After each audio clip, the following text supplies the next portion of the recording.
저는 정말 큰 충격을 느꼈던 게 누가 봐도 플라스틱인 물품들이 재활용 최종 처리장으로 넘어가는 게 아니라 그냥 소각업체 또는 매립업체로 넘어가게 된다는 것을 처음 깨닫게 되었습니다.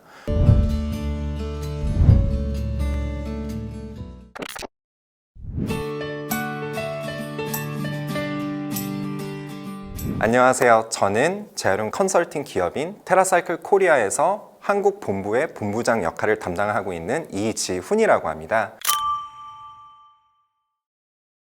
테라사이클은 우선 2001년도에 저희 토마스 자키라는 대표님에 의해서 설립이 됐었는데요. 설립 당시에 탐은 프린스턴 대학을 다니고 있었습니다. 그래서 사업을 하기 위해서 어떤 아이템을 갖고 사업을 할 수 있을지에 대해서 고민을 하고 있었는데요.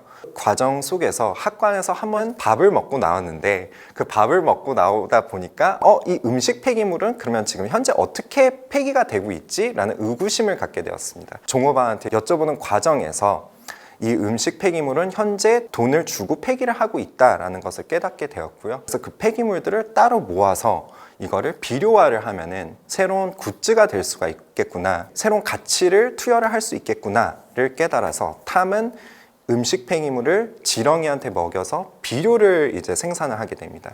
이 과정 속에서 탐이 느낀 것은 정말 남들이 생각하는 웨이스트라는 이 폐기물이라는 개념 자체가 잘못되었구나.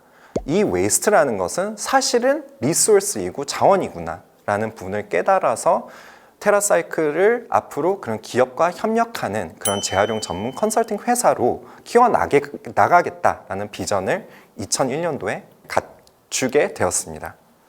테라사이클의 장기적인 비전은 Eliminate the idea of waste. 결국에는 폐기물이라는 개념 자체를 없애보자라는 것입니다. 그래서 그 폐기물이라는 개념을 없애고자 하는 다양한 방법들이 있을 텐데요. 그 방법에서 테라사이클이 하는 활동은 재활용이 잘 안 되는 폐기물을 재활용을 하는 것입니다. 테라사이클에 들어오기 전에 글로벌 IT 기업 전략실에서 활동을 하고 있었는데 테라사이클 코리아라는 한국 법인 설립에 대해서 도움 요청을 주셨습니다. 이게 정말 시장성이 있는지 객관적으로 평가를 해야 될 것 같다라는 의견을 드리게 되었었고, 그 과정에서 이 분리수거됐던 플라스틱이 재활용이 정말 끝까지 잘 되고 있을까라는 의구심이 들었고 실태 조사가 필요했습니다. 저희 아파트에 계약되어 있는 수집 운반 업체를 뵙게 되고 그 수집 운반 업체를 따라서 선별장으로 갔는데 저는 정말 큰 충격을 느꼈던 게 딱 선별 과정에서 펌프통이나 샴푸통 같은 누가 봐도 플라스틱인 물품들이 재활용 최종 처리장으로 넘어가는 게 아니라 그냥 소각업체 또는 매립업체로 넘어가게 된다는 것을 처음 깨닫게 되었습니다. 저는 지난 8년 동안 한국에서 분리수거라는 활동을 굉장히 열심히 참여를 하고 있었고 환경 활동에 동참을 하고 있구나라는 그 뿌듯함을 갖고 있었는데 실질적으로는 재활용이 안 되고 있던 거죠. 재활용 실태가 이렇다라는 부분을 다양한 분들한테 알리고 테라사이클이 더 다양한 활동들을 기업과 협력을 하면서 이걸 점차적으로 리사이클링이 안 되고 있는 물품들을 수거를 해서 재활용을 최종 처리를 해야겠구나라는 생각이 들었고요. 모든 콜라보레이션이 사실 저는 기억에 남기는 하는데요. 제 애정이 갔던 프로젝트는 두 가지가 있습니다. 첫 번째 아모레 퍼시픽이 있고요. 두 번째는 빙그레와 같이 진행했던 붐바스틱 캠페인이 있습니다. 저희가 감정이입이 될 수밖에 없는 프로젝트가 아모레 퍼시픽인 이유는 2016년 10월에 아모레 퍼시픽이 저희 본사 그리고 탐과 미팅을 진행 안 했더라면 오늘 테라사이클 코리아 유한회사는 없습니다. 한국 대기업 중에 가장 선도적으로 활동하고 있는 그런 화장품 제조사가 화장품 용기를 보다 더 효율적으로 리사이클링을 하기 위해서 미국에 있는 컨설팅 회사에 의뢰를 해서 컨설턴트를 한국에서 모시고 이 리사이클링을 하기 위해서 실험을 하고 그랬던 게 저는 정말 굉장히 큰 에포트가 들어갔다고 생각을 해요. 그만큼 리사이클링에 관심이 있는 기업들이 국내에 있구나 라는 점을 저희 테라사이클 임직원들한테 한번 상기시켜 준 게 굉장히 고마웠던 부분이 있고요. 두 번째는 저희가 운영하고 있는 캠페인 중에 기업과 리사이클링을 하지만 분리 배출을 보다 더 교육을 하는 그런 캠페인들도 있습니다. 저희가 바나나 맛 우유 브랜드와 협력을 하는 과정에서 분리 배출 스틱이라는 것을 만들었었는데요. 국내에서 느끼고 있는 문제점 중에 분리 배출은 리사이클링이다 라는 이 프레임을 깨기 위해서는 교육이 들어가야 되거든요. 그 교육을 저희가 처음 이제 진행을 했던 프로젝트가 빙그레 붐바스트 캠페인이었던 것 같아요. 페트 병인 게 아니라 페트, PE 라벨, 그리고 PP 뚜껑이었구나. 그러면 이걸 자재별로 나눠야지 나는 분리수거라는 프로세스를 잘 엑서큐션을 한 거구나 라는 것이 이제 처음 교육되었던 사례이기 때문에 기억에 남는 사례로 말씀드리고 싶습니다. 한국은 분리수거 체계는 굉장히 잘 되어 있지만 분리수거 이후에 수집, 운반, 선별, 그리고 최종 처리 이 프로세스가 작은 플레이어들로 구성이 되어 있기 때문에 아직 그 재활용률을 이렇게 더 높이 끌어올리지 못하는 것 같습니다. 이거는 아시아에서 벌어지는 형상이라고 저는 생각을 하고 있습니다. 재활용에 종사하는 업자들이 재활용이라는 이 폐기물들을 판매를 하면서 돈을 벌어갖고 하루하루를 사는 분들 위주로 이제 구성이 되어 있는데요. 그러다 보니까 한두 개의 이제 선도적인 업체들이 재활용 그 산업을 이끌어 나간다기보다는 중소업자들이 다 각자 생활을 하기 위해서 이 산업에 참여를 하고 있기 때문에 더 큰 비전을 이루기 위해서 공동체로 움직이는 그 원동력이 조금 타 국가에 비해서는 지체가 되는 점이 있는 것 같습니다.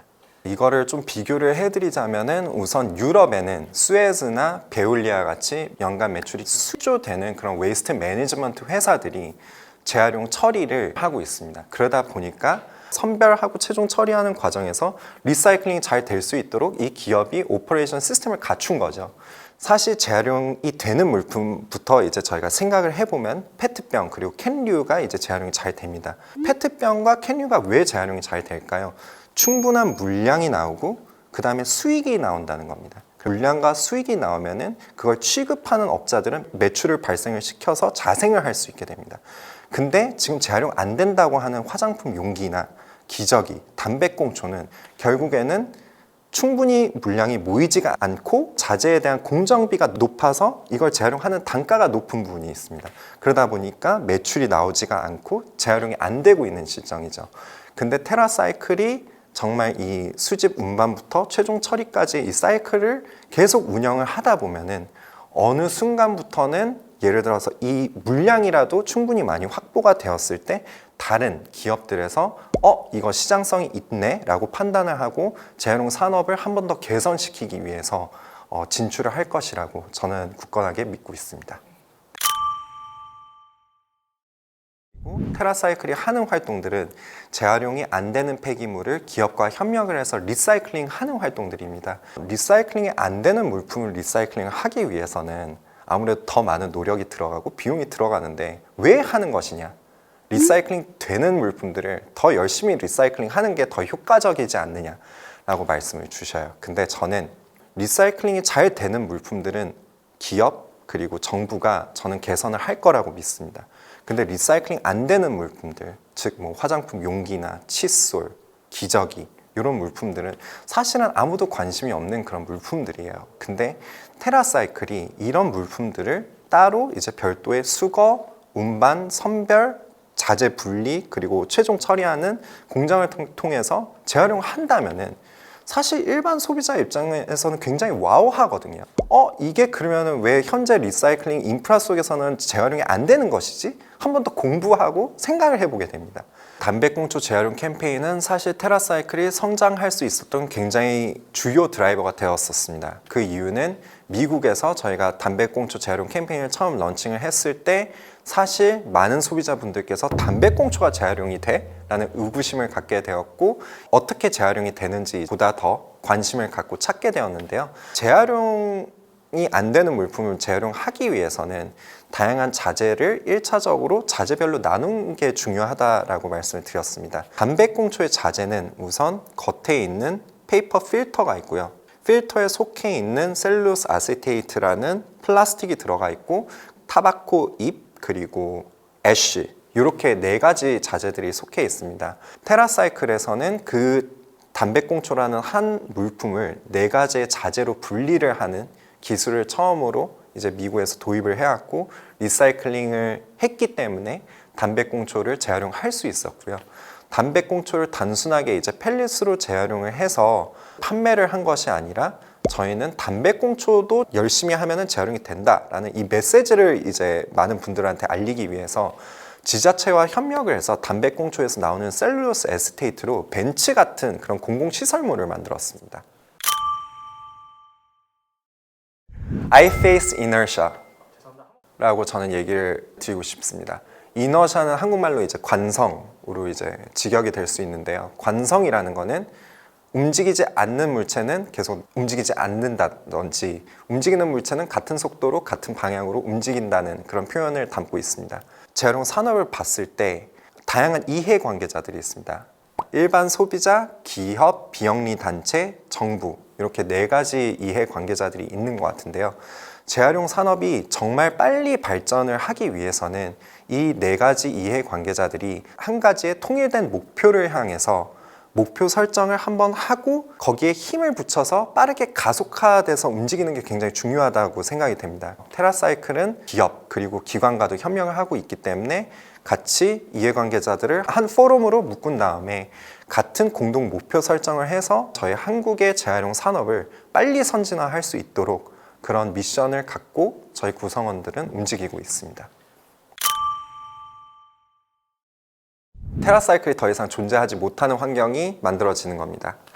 테라사이클은 재활용이 안 되는 물품을 재활용을 하는 그런 미션을 갖고 있다고 했습니다. 근데 2030년에 만약에 모든 물품이 재활용이 된다라고 가정을 한다면 테라사이클이 더 이상 설 영역이 없는 거죠.